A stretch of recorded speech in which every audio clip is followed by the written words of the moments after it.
नमस्कार बंधुरा सावित्री किचेने सबाइके स्वागत। बंधुरा प्रतिदिनेर मतो आबारो चले एलाम नतून एक रेसिपि निये। और आज आमी आपनादेर साथे शेयर करब टक दई दिये दारुण एक इउनिक रेसिपि। अनेक समय देखबेन बाड़ीते माछ मांस डिम किंबा डालও पर्यन्त थाके ना, तखन आमार मतो एई रेसिपिटा किन्तु बानिये निते पारेन खूब सहजे आबार खूब कम समयेर मध्ये। और एटार जोन्नो किन्तु विशेष कोनो उपकरणও लागे ना। तो चलुन शुरू थेके शेष अब्दि भिडियोटा देखुन, आशा करी भालो लागबे। और भालो जोदि लागे ताहले प्लिज एकटा लाइक करे बंधुदेर साथे शेयर करबेन। और जारा नतून बंधु आछेन तारा जोदि यूट्यूब थेके देखे थाकेन ताहले प्लिज चैनलटाके सबस्क्राइब करे राखबेन। और जारा फेसबुक थेके देखछेन तारा फेसबुक पेजटाके फलो करे देबेन। तो चलुन आजकेर এই ইউনিক রেসিপিটা শুরু করা যাক। আজকে রান্নার জন্য উনুনটাকে ভালোভাবে ধরিয়ে একটা কড়াই বসিয়ে দিচ্ছি। আর এই রান্নাটা করার জন্য কিন্তু আজকে প্রথমেই মশলাটাকে রেডি করব। সব সময় কি হয় বিভিন্ন ধরনের উপকরণ রেডি করতে হয়, কিন্তু আজকে বলেছি যে রান্না কিন্তু খুবই সহজ এবং খুব কম সময় লাগে, তাই আপনাদের প্রথমেই দেখিয়ে দিচ্ছি মশলাটা রেডি করা। আর আজকের এই রান্নাটা করার জন্য কিন্তু মশলাটাই মেন, তাই প্রথমে আমি এই কড়াইতে দিয়ে দিচ্ছি এই যে একটা মাঝারি বাটির 1 বাটি জল।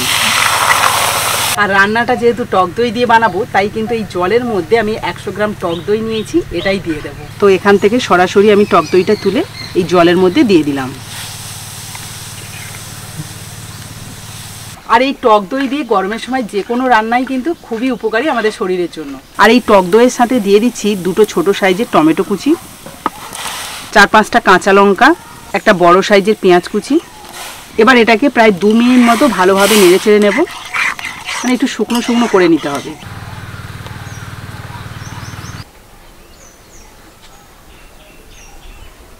বেশ কিছুক্ষণ জ্বালানি দিয়েছি, তাতে করে কিন্তু বেশ শুকনো শুকনো হয়ে এসছে। আর এই যে মশলাগুলো মানে পেঁয়াজ আর কাঁচা লঙ্কা টমেটো এগুলো কিন্তু সিদ্ধ হয়ে গেছে, মানে টক দইয়ের মধ্যে কিন্তু এগুলো সিদ্ধ করলাম। এবার চলুন এটাকে আমি পেস্ট করে নেব। তার জন্য সরাসরি মিক্সি জারের মধ্যে নিয়ে নিচ্ছি। এটা ঠান্ডা হলে পেস্ট করব, তবে তার আগে আমি জারের মধ্যে দিয়ে রাখি।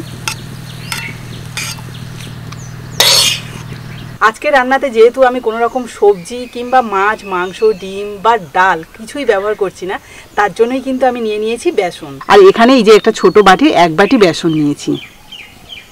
দেখবেন শুধু তো আর মশলা দিয়ে রান্না হয় না, তার সাথে কিছু উপকরণ মেশালে তবেই খেতে ভালো লাগে।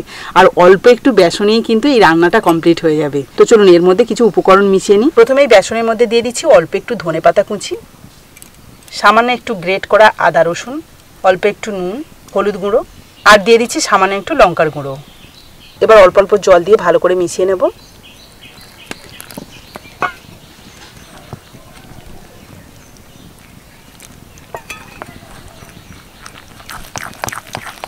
দেখুন খুব ভালোভাবে মিশিয়ে নিয়েছি।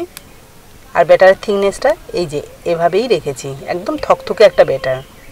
এবার আমি ব্যাটারটাকে ভেজে নেব। তার জন্য কড়াইতে দিয়ে দেবো কিছুটা তেল। আর তেলের পরিমাণ যে খুব বেশি লাগবে তা নয়, কিন্তু অল্প তেলেই ভাজা হয়ে যাবে।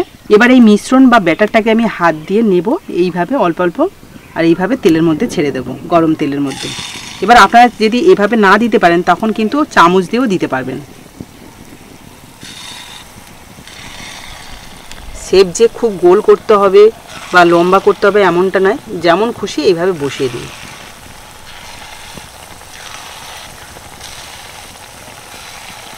দেখতে পাচ্ছেন যে অল্প তেলের মধ্যে কিন্তু অনেকগুলোই আমি ছেড়ে দিয়েছি।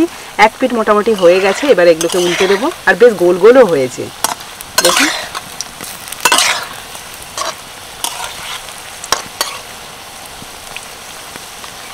দেখুন এগুলো বেশ সুন্দর করে ভেজে নিয়েছি। আর এগুলো যে খুব কড়া করে ভাজতে হবে এমনটা নয়, আমি যেহেতু এটাকে রান্না করব তার জন্য আমি এই যে কালারটা যে হয়েছে এভাবেই তুলে নিচ্ছি।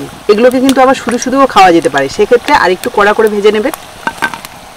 বাড়িতে অনেক সময় বাচ্চারা থাকলে এরকম যদি ভাজা হয় তখন কিন্তু ছুটে এসে একটা তুলে নেয়, তাদের জন্য আরেকটু ভেজে নিলেই ব্যাস শুধু শুধুই খেতে পারবে। অনেক সময় দেখবেন বাড়িতে সব সময় মাছ মাংস থাকে না, আবার মাছ মাংস বা ডিম থাকলেও ওই সব কিছু রান্না করতে ইচ্ছে করে না, মানে মনে হয় যেন শর্টে বা মানে খুব তাড়াতাড়ি রান্না হয় এমন কিছু যদি থাকতো, আবার সেটা যদি ইউনিক হয় তাহলে তার কথাই নেই। আর বিশেষ করে এই গরমের দিনে দেখবেন উনুনের ধারে বেশিক্ষণ থাকতে ইচ্ছে করে না, তখন যদি এরকম সহজ চটজলদি কোনো রান্না হয় তাহলে তো ভালোই হয়, তাই না?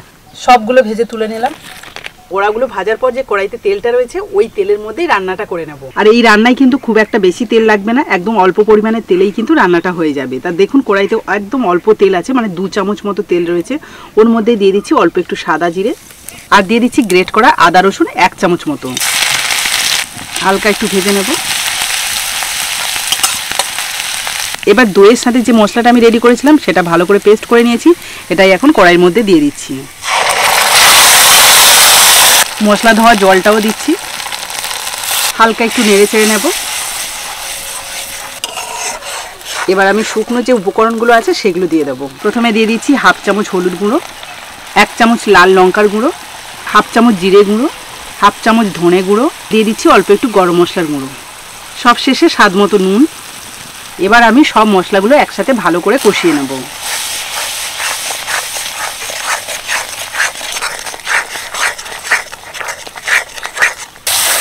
মশলাটা বেশ কিছুক্ষণ ধরে কষিয়ে নিয়েছি, প্রায় 2 মিনিট মতো।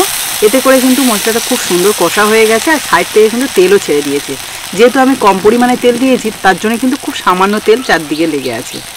তো যাই হোক, গরমের দিনে তো সেই জন্য আমি কম পরিমাণে তেল দিয়েছি। আর মশলার কালারটা দেখুন কত সুন্দর এসছে। এবার আমি দিয়ে দিচ্ছি কিছুটা জল।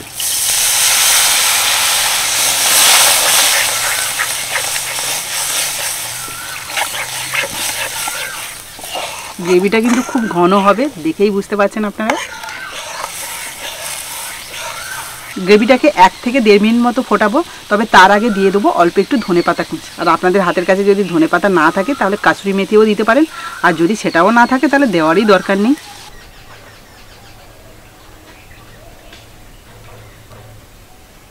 গ্রেভিটাকে নিবো আছে 1.5 মিনিট মতো ফুটিয়ে নিয়েছি, খুব ভালোভাবে ঘন হয়ে গেছে। এবার আমি দিয়ে দেবো ভেজে রাখা বেসনের বড়াগুলো।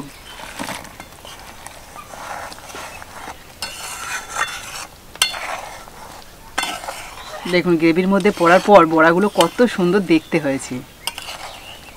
এবার এটাকে এই নিবো আছে প্রায় 2 মিনিট মতো বসিয়ে রাখবো। এতে করে কিন্তু বড়াগুলো খুব সুন্দরভাবে ফুলে যাবে আর খেতেও ভালো লাগবে। প্রায় আরও 2 মিনিট মতো বসিয়ে রাখাতে তরকারিটা কিন্তু একদম পারফেক্টভাবে রেডি হয়ে গেছে। আর বড়াগুলোও দেখুন কত সুন্দর হয়েছে, এই দেখুন। এবার এটাকে একটা পাত্রে তুলে নিচ্ছি। তরকারিটা কিন্তু খুব সুন্দর একটা গন্ধও বেরোচ্ছে। সম্পূর্ণ তরকারিটা নামিয়ে নিয়েছি একটা পাত্রে, আর দেখতে কিন্তু বেশ সুন্দর লাগছে, আপনারাও দেখতে পাচ্ছেন। তবে আরেকটু দেখতে সুন্দর লাগার জন্য অল্প একটু ধনেপাতা কুচি ওপর থেকে ছড়িয়ে দিচ্ছি, খুবই সামান্য। আর দেখুন ধনেপাতা দেওয়ার পরে কত সুন্দর লাগছে। মানে এরকম তরকারি হলে কিন্তু 1 থালা ভাত নিমেষেই খাওয়া হয়ে যাবে। আর এটা কিন্তু শুধু ভাত নয়, রুটি, পরোটা কিংবা লুচির সাথে দারুণ জমে যাবে। এবার দেখুন একটুখানি বাটিতে নিয়ে নিয়েছি, আপনাদের খেয়ে বলবো এর স্বাদটা কেমন হয়েছে। তবে তার আগে বড়াগুলো কতটা নরম এই যে চামচ দিয়ে কেটে দেখাচ্ছি, দেখুন কত সুন্দরভাবে কেটে গেল। এবার গ্রেভি সমেত চামচে করে অল্প একটু নিয়ে নিয়েছি।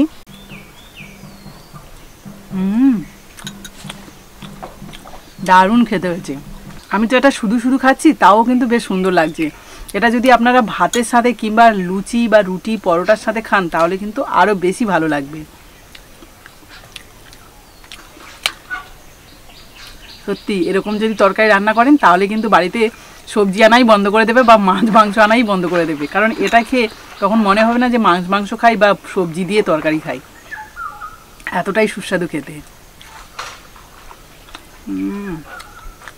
বড়াগুলো যেমন সুন্দর লাগছে আর গ্রেভিটাও কিন্তু দারুণ টেস্ট। আমরা তো দই দিয়ে এমনিই রান্না করি বিভিন্ন ধরনের তরকারি, কিন্তু আজকে যে আমি একটু ইউনিকভাবে রান্না করলাম দইটা দিয়ে, সেটা আপনারা একবার ট্রাই করবেন, আশা করি ভালো লাগবে। তো বন্ধুরা আজকের এই রেসিপিটা আশা করি ভালো লেগেছে। আর ভালো যদি লাগে তাহলে প্লিজ একটা লাইক করে বন্ধুদের সাথে শেয়ার করবেন। তো আজকের মতো টাটা, পরের দিন আসবো আবার একটা নতুন ভিডিও নিয়ে। ততক্ষণে ভালো থাকবেন, সুস্থ থাকবেন। দারুণ।